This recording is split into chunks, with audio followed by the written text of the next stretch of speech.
Lord Peter Mandelson. He joins us now.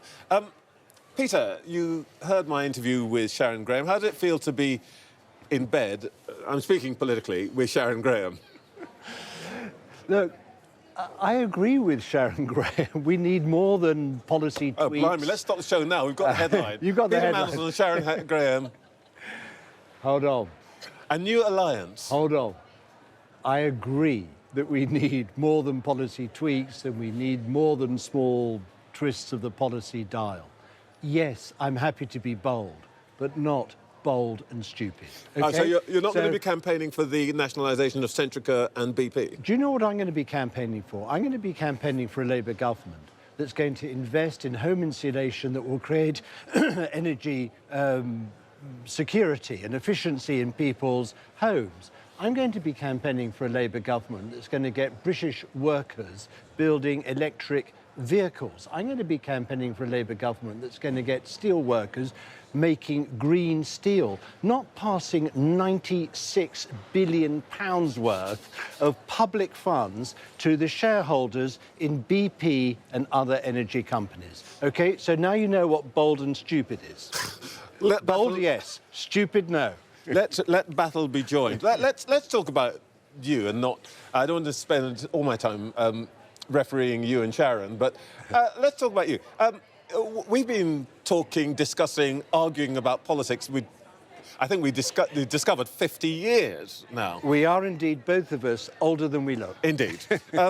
But as ever, even somebody who knows you isn't absolutely sure what you're up to. Mystery surrounds you. Exactly what role are you now... I'm completely transparent. What do you mean? What role are you playing in the Labour Party's affairs right now? Are you advising the leader? I am doing anything and everything I can, not my day job, help Keir Starmer, help his team, and get Labour back with as big a majority as we can achieve. That is what I'm doing. So you're actively... Have you seen the draft of his speech for Tuesday? No.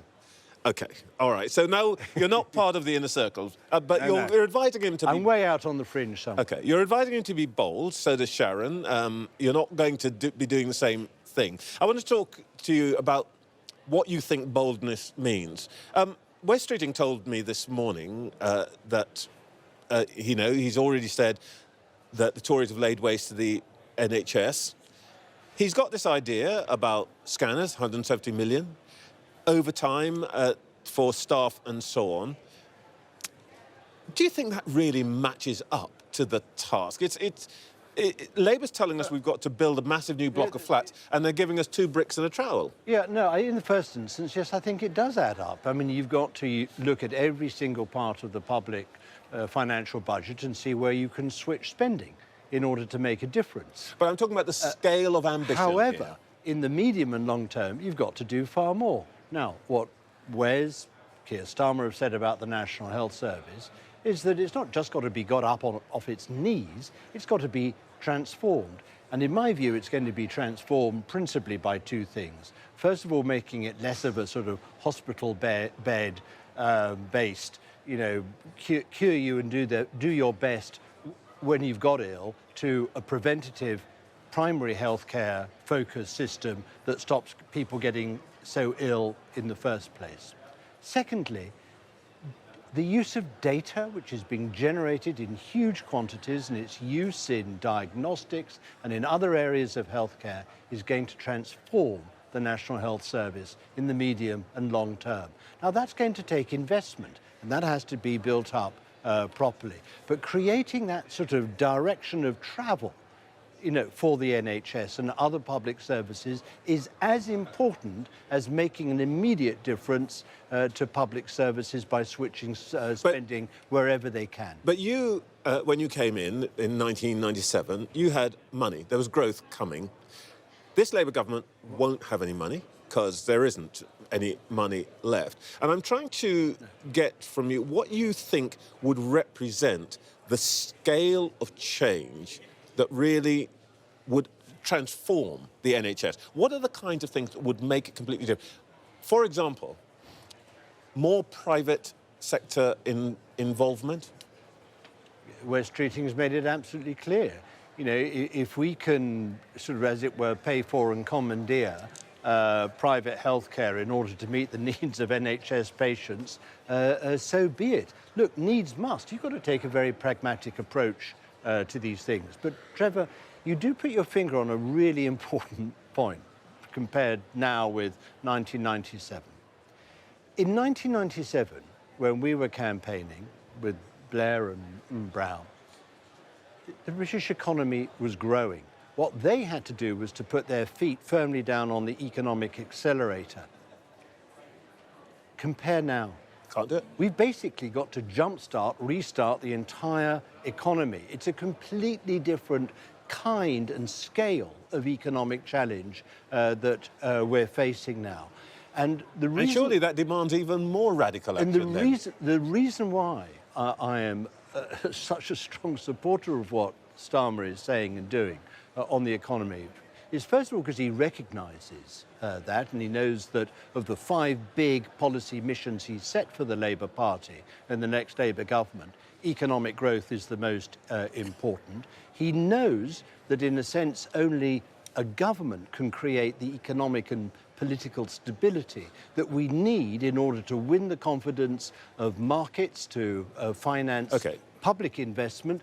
But also he knows that we have got to transform. Now, hold on. This is important. We've got to transform the attractiveness of the British economy and the whole business environment in this country in order to win the global race for private investment. Now, that's a big difference between now and when we were coming into office in 1997. In 1997, things were relatively good, or they're certainly better than they are now. When you came in 1996, you had a lot of what I think the Labour MP Chris Mullen called cost-neutral policies. Independence of the Bank of England, Human Rights Act, House of Lords reform, 50% of school leavers in higher education, which were not big public spending commitments, but did transform institutions and the way things operated. We're not seeing any of that from Labour at the moment, are we? Well, I don't agree with you. I mean, let me give you a couple of examples. The planning system in this country and the time it takes to get permission to do anything, to build anything, a business, an infrastructure, a science park or whatever, is the biggest single brake on our economic growth. And reforming that and overhauling that is a massive and very challenging and difficult thing to do. That's not costless, but it does not involve vast sums of public money. One last quick sentence. You're getting married in two weeks' time. End of this month. Congratulations. Thank you very much. What can Keir Starmer say on Tuesday that will give you a wedding present?